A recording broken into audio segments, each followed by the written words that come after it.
How are you, Bob? I'm good. How are you? Good. We're both getting ready to launch books. Commiserating.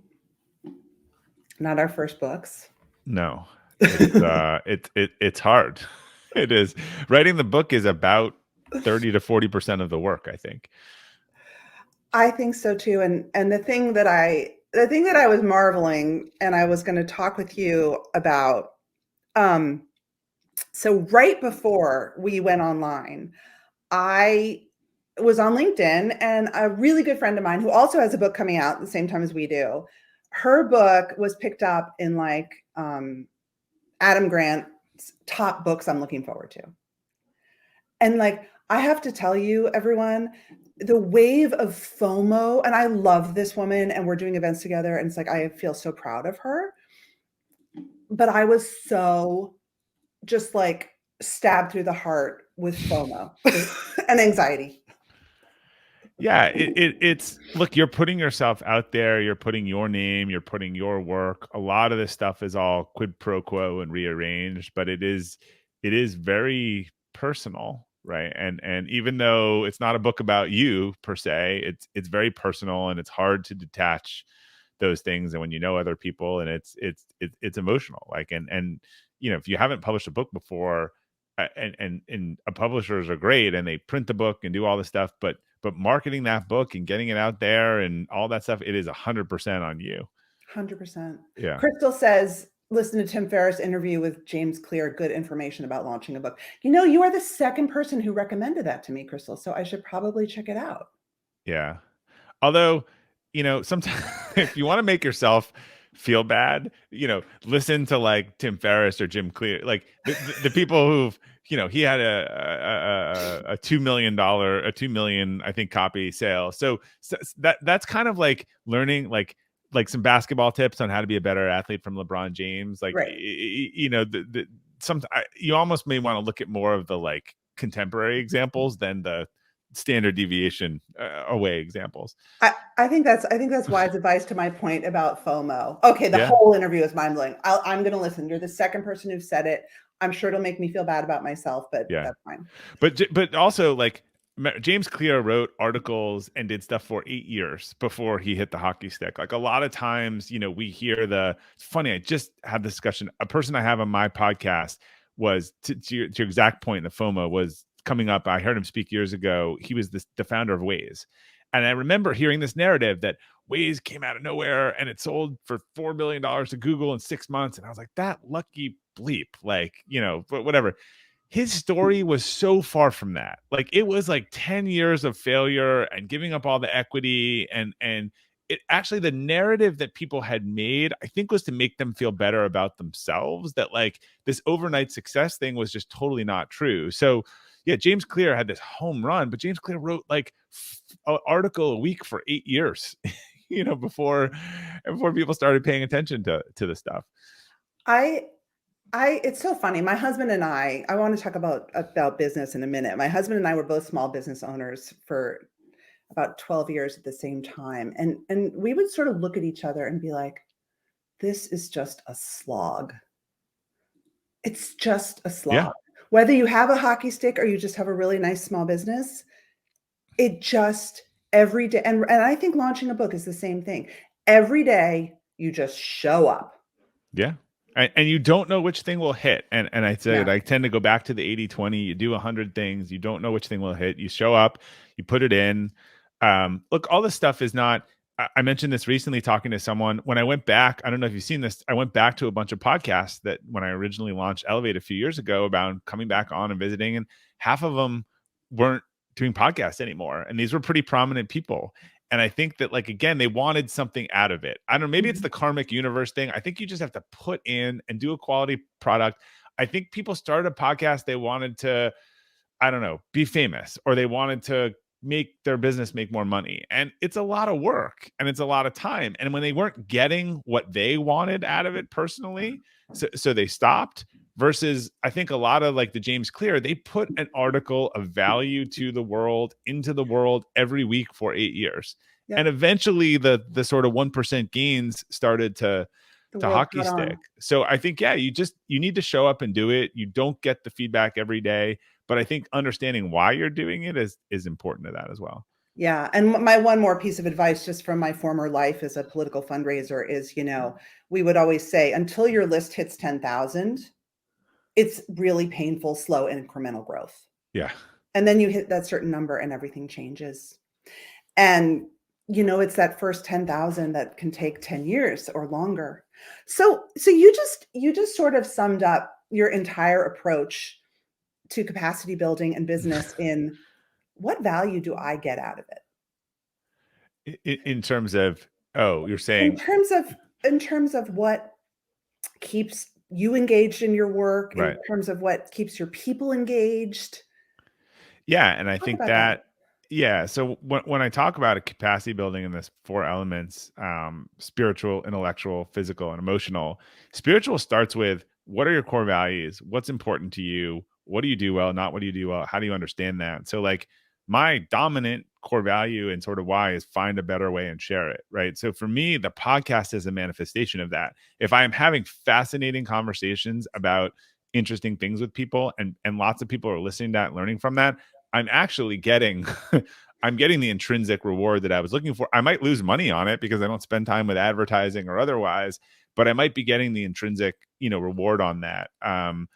So it's getting that alignment in a lot of the things that we're doing. Again, if you show me someone that is really good and so spiritual, let me just quick outline. So Yeah. spiritual, and in my book, Elevate, I talked about these personally as a leadership development, and Elevate Your Team. It's how do you put these things into your organization to lift people up. Intellectual is how you like learn, plan, execute with discipline. I think it's your personal operating system. Physical, physical and mental well-being, obviously near and dear to you. And then emotional is kind of your relationships, how you interact with other people, and your understanding of things you control and don't control. And we've all seen people, what it looks like when they have a low emotional capacity and when they have high emotional capacity to deal with the same situation, right? It's very, very Very differently. different. So I think there are a lot of people out there that are, and I talk about these as sort of a like four quadrants of a ball, right? And if they grow and it has mass and it rolls, and if one of these things is way off, your ball's going to bounce all over the place. But what it looks like if you have high intellectual, physical, and emotional capacity and really low spiritual is you might be like crushing something and climbing a mountain that when you get to the top, you're going to be like, bleep, I climbed the wrong mountain. Or I was bullied into this mountain by my parents or someone else or otherwise. And it's not actually what I want to do or what I want to be good at. Right, you're achieving for someone else. I mean, I think this is where our works sort of intersect, Yeah. right? Because a lot of what I talk about in the anxious achiever is, whose voice are you listening to? Yeah. And my Friday Forward is about this week. Like I've been going on college tours Oh, and with wow. my middle son, and I'm like anxious listening to these tour guides talk. Like I'm having a panic attack at like they're like, I'm a double major, a minor, I'm in 5 clubs, I'm like, you are gonna crash. Like why, like where did we make everyone think that they have to like, run the first leg of the race at 400 miles an hour, and they are crashing into their 20s being like, I made it, it's the finish line, I'm Right. here, and everyone's like, no, that's the start. You're just starting. Yeah. And if you want to know why there's a mental health crisis, like I just, the pressure on getting A's and doing all this stuff, like I don't think I was in a single club in college. I think I played some flag football, I was in a fraternity, I went to class, like that was enough. So you're now, hi, Dr. Leroy McIntosh. Please jump in with your questions for Bob and for me. I was going to ask you if the term anxious achiever resonates with you at all. Yeah. And I think one of the things that I have seen, well, I think we're actually hitting a real. I had a Friday Forward. Now I'm forgetting the name, as I could have said a few months ago. It really resonated with Ambition Recession, and it was from sitting with this group of super high achieving people who were having various amounts of success or otherwise now, and they were just all like, "It's difficult, and I don't even know if I want to do it, and like I'm tired," and I think this is the sort of post COVID hangover, but a lot of achievement, and I think this is true for me, it's an overcompensation for something, right? And very clear to me, and I mean, it is a overcompensation for underachievement for early on that is a source of sort of embarrassment. But when we get and Ryan Holiday talked about this so beautifully about getting the call of finally making the New York Times list. And it was all he wanted to do for 5 years. And he was mowing his lawn and he just went back to mowing his lawn and thought about the next goal. Like that we just think it's going to be this mountain and you're going to look down and all we do is just move the goalpost as soon as we get there. The goalpost. Yeah. Well, as soon as you get there. You've achieved a lot, no matter if you're, I don't know, maybe in third grade, you were an underachiever. I opened one of my presentations with all my report cards from first to fifth grade, and they all say the same thing, and it wasn't very flattering. What do they say? Oh, he seems very capable. They all use the word capable, so it's not surprise. Again, I end up seems very capable. Wish we could get him to pay attention. Wish he would try, and all of these things. Like it's pretty funny. You would think it was the same teacher, and then the sixth grade teacher just gave up. She's like, I wish I could figure out a way to motivate him. Like he seems pretty capable. I just got that feedback 2 days ago in an IEP meeting for one of my children. So there's hope. There's hope. Still using the word capable.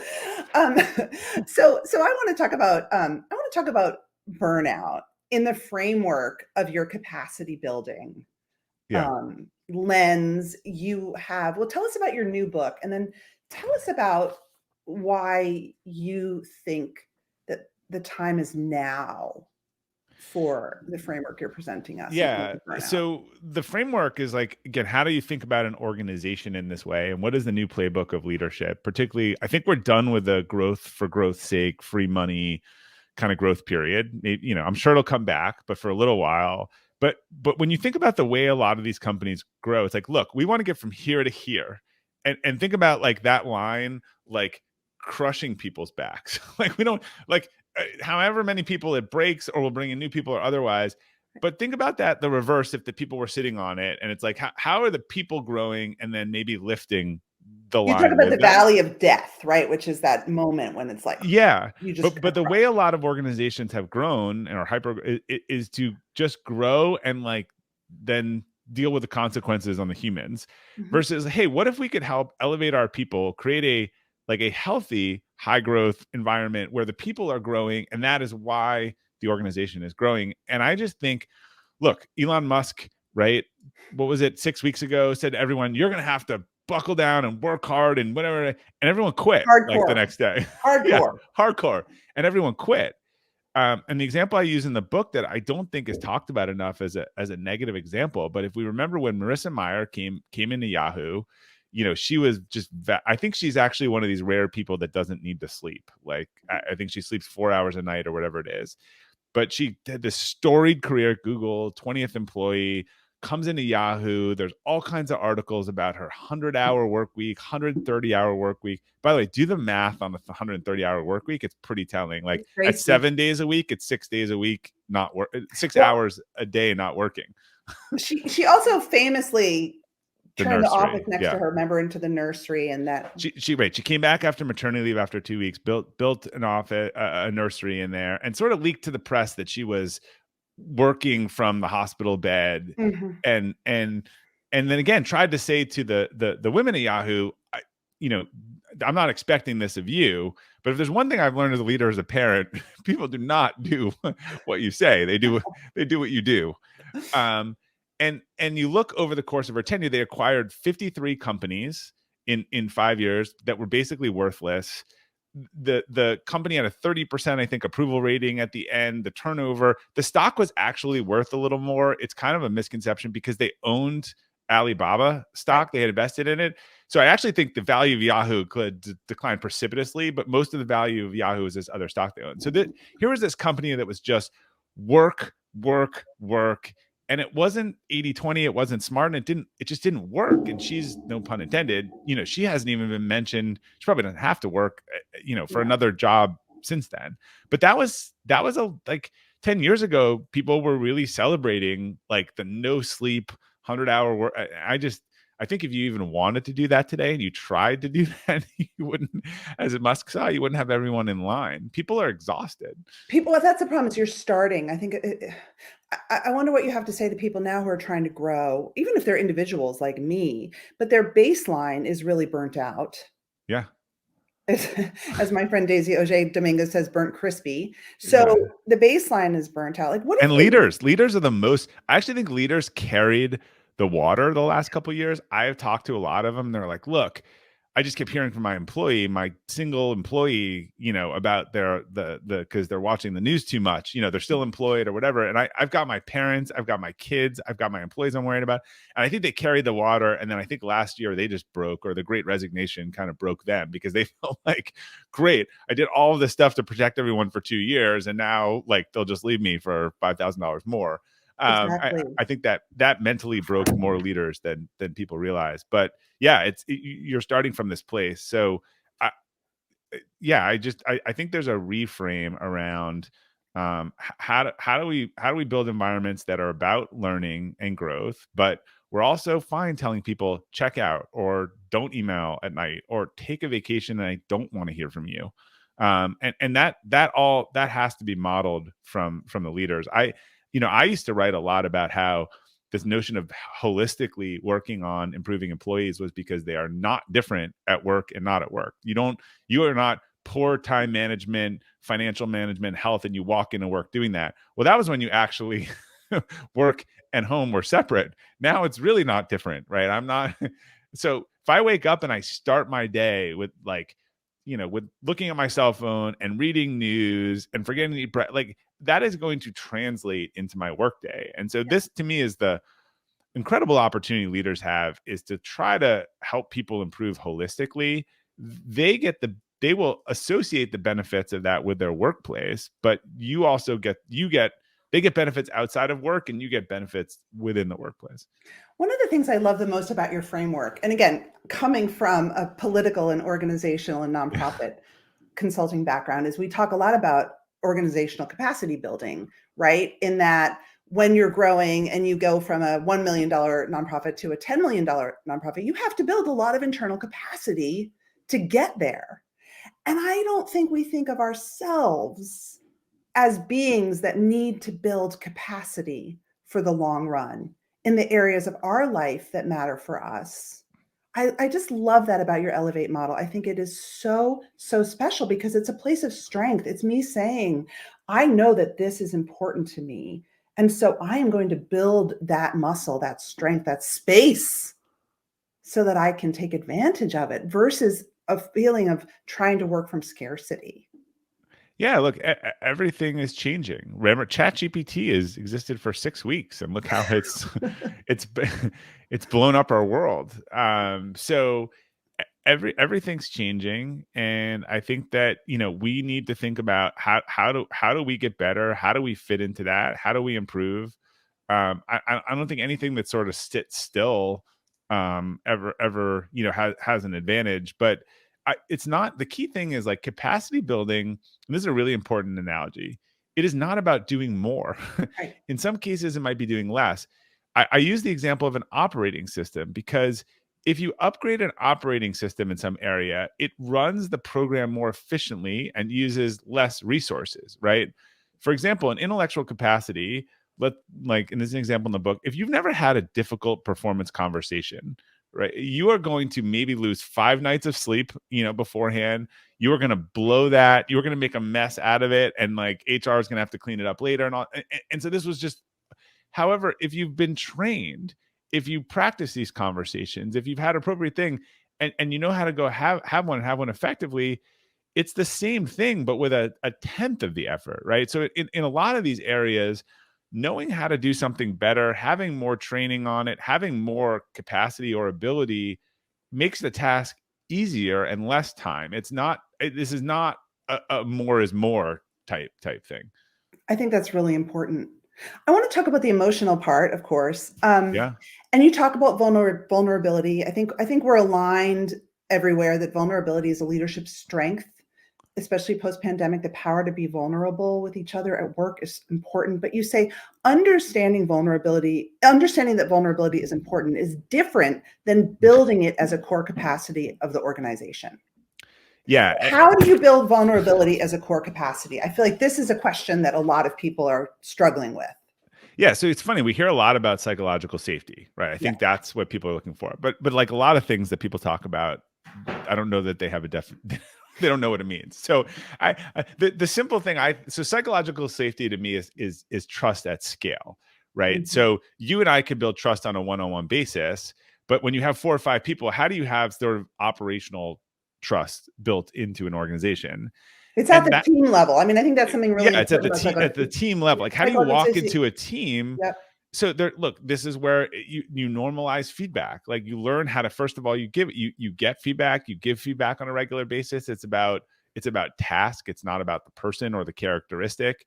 I think leaders that talk about, they share things, they talk about things open, they start a conversation with, hey, how's your weekend? How you doing? Like, you look a little stressed out. Anything I can help with? They're willing to share their own failures. They're willing to show emotion, when relevant. And it's funny, I've written on the opposite of that. There's a balance. Some organizations have too much emotion and some have too little. How do But you know if you have too much emotion? you have too much emotion when you're, it's a really tricky balance. Like you have too much emotion when you're bringing emotion from when you can't firewall and Mm, you are not bringing the emotion that situation needs. You are bringing in emotion from other situations into different contexts, yeah. and therefore people want to dance around you and avoid you, right? Your boundaries are leaky. So Yes, listeners, exactly. one of the episodes I have coming up, and I wrote an article in Harvard Business Review about this, is Dr. Emily Ann Halt's concept of boundaried vulnerability. And that is Yeah, exactly her point, that people, if you are too leaky, aka if you it's a bring great your word. mess, Yeah. like when you bring your mess and it's not an appropriate situation, especially at work, it's hard. People I, don't want to and absorb your look, mess. it just can't be every day, You can't do right? it every day. I think people argue about this, and I had a lot of conversations when I wrote this post, but I believe in it deeply. And all the managers will say to me, "Yeah, I don't trust those people with leaky emotion." So let's just say, like, leaders are talking about doing a layoff, right? I If someone in the room got really emotional, if they cried, if they were really sensitive about the topic at hand, and be like, I just can't do this. Like my family was part of it. Like that is entirely relevant and appropriate to the thing that you're talking about at hand. Right. If you are having a discussion about red sweatshirts or black sweatshirts and the person starts hysterically crying because of something that's going on outside of work, you are like, whoa, I'm not sure I can trust this person's judgment. They are, and don't get me wrong, let me be, it can't be every day, right? That's right. People Well, have stuff that goes on, and if there's something really serious going on, it should be like, wow, you should take a day off, and like this isn't the right. So that stuff, it just can't be every day, right? You can't have that person walking to every meeting about everything burdened by something that is going on someplace else. I think that is what I've heard consistently from managers, where they're like, if that person has a real problem, I want them to come to me and I want to solve it if it's outside of work. But I eventually, like, it's hard to trust them and who I'm going to get, which people want to know what version of you they're going to, they're going to get every day. And if that person is all over the place, it's hard. well, and if that person is in a mental health crisis and can't, sometimes you Then they can't. need to have that discussion and withdraw, right? And Until then, until well, they and can. HR, I mean, I do think that's why training for mental health Yeah. at work is important, because there's a difference between someone who's like very leaky and just needs to work on their boundaries versus someone who is in crisis and is grieving or 100%, whatever, 100%. But I think you raise a good point, and I think vulnerability is a skill. It's a skill that we have to work on. I want to talk about the Johari window. I don't know if we can do this on LinkedIn Live. I was trying to pull up an A image picture of of it. it. Yeah, there are a lot of Can you images can you online. can you describe it? I thought it was really, really interesting, both as a concept about vulnerability in teams, but as we're thinking about burning out and protecting each other.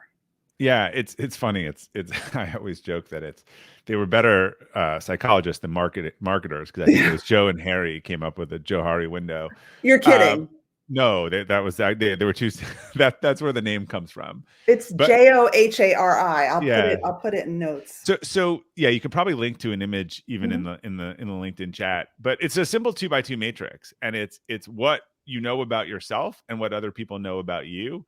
And right, so there's a hidden access, and then there's a sort of self-awareness access, and basically, there's the open window, things that are known to everyone else and you. There's the closed window and the blind window, and then the known to no one. And basically the concept, I think, around organization of vulnerability, that if you push the walls of both of them to make it more open, so if you push what you are willing to share about yourself to other people so they know more about you, and then you push the feedback that you're willing to get so you can learn things. There's this concept, if you've heard the front of shirt, back of shirt, like, there's what's on the front of the shirt that everyone knows and you see, what's on the back of your shirt that everyone else knows at your organization, but you don't know.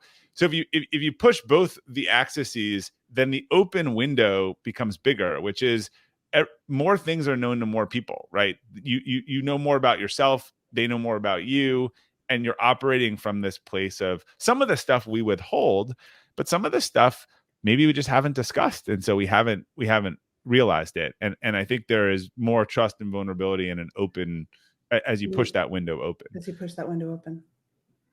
As we wrap, I want to hear your advice as a leader, as a manager for many years of a really high growth company.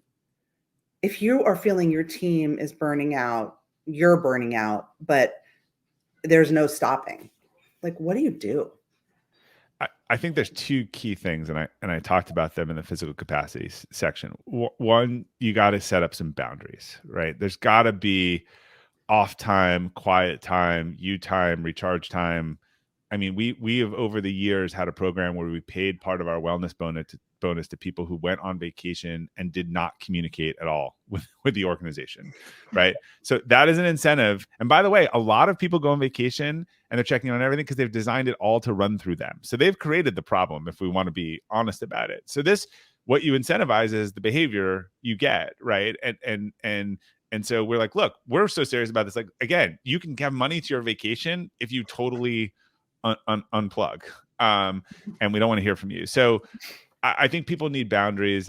One of the tactics, like if I send emails, not to like my executive team or otherwise, but particularly people who are below you level wise, because I think they feel compelled to respond out of hours, I do delay delivery until the next business hour, like 8 or 9 o'clock. Like just because I wanted to go through stuff at 10 o'clock, I don't want people to feel like they have to respond. Like, want them to actually have that space. So we need to reestablish boundaries. If you're a CEO, if you're a leader going on vacation, put on the out of office. Tell people, hey, I'm out of office. And if you need to reach me in an emergency, call me at this number. Don't say, hey, I'm on vacation, but reach out anytime. Like that sends a clear signal on what you think, or if you have COVID, this is my favorite. If you have COVID, stop working. I feel like now we have to work even though we have COVID. Yeah. And some people do that to themselves, but sometimes it's the culture of the company. And then the last thing is like, don't have the Marissa Mayer sort of just more is more. The 80-20 rule is a proven thesis. 20% of what you're doing in your organization has 80% of the outcome. So if you can get more outcome orientation, if you can be more clear on what good looks like, it doesn't have to be about the hours. It doesn't have to be a hard, the organizations with 10 priorities get none of them done. Right. So I find that like the organizations that have 3 priorities and they have clear outcome goals and they have clear definitions, people aren't as frazzled because it's not about like having to do more time or more hours or more face time. It's about how do I meet that goal in the most efficient way possible. We understand this in sales. We've always understood this in sales. We hire the salesperson who sells $1 million a year who works 20 hours a week versus the one that sells $500,000 who works 40 hours twice on Sunday and every day of the week. But in other areas of the business, we haven't really sorted that out in terms of like, what is the same equivalent where I value Mary, who keeps that client super happy and doing the right things 2 hours a day versus Steve tries 12 hours a day and can't keep anyone happy. This is so fucked up. Like, sorry for my language, but like, this is why I left corporate America, because I grew up sitting next to the sales guys who came in whenever they wanted and did whatever they wanted. And I felt like I was in PR at the time. I could get a front page story in the New York Times, but then you should leave for the rest of the week. Then right? I should leave, right? But if I didn't, and that's why I started my own business, because I thought this makes no sense to me. Like, who cares where I am and what I do? And recently I worked for someone who again was like, you're not working enough hours a week. And I thought, are you serious? What are they measuring, right? Right. That's the thing I just don't understand, right? I like if I was talking to our HR team, I would be focused on how is our hiring plan? How is our employee satisfaction? Not how many hours did you work last week? These are the companies that really struggled in remote work. It's funny. People always say to me, well, a lot of things you're talking about, these aren't less necessarily foundational things. They're not necessarily related to remote work. I was like, well, yeah, because think about it. If you had a company that had a great culture, great leaders, high trust, good communication, clear core values, clear goals, and the world shut down and you had to have everyone work from home, how do you think that that would run versus a company that has, micromanaging bosses, no trust, poor communication, no goals, no values, and now everyone's going to go work from home? Like, of course, those companies had a bad time with it. It's kind of like, the tide goes out and you see who's wearing their bathing suit. So these are some foundational things. And I think one of the main foundational things was company realized for years they have been managing inputs and hours and Yes. not outcomes. I love that part of your book. We're going to have to wrap because I have a book interview, but All right. Tell everyone where they can get your new book and when it's available. Yeah, it's available March 7th, and you can find it at robertglazer.com, or shortcut is EYT, elevateyourteambook.com. So that's EYTbook.com. It is so helpful, so good, and very applicable, which I appreciate. Thank you, Maura. Thanks, Bob. Talk to you soon.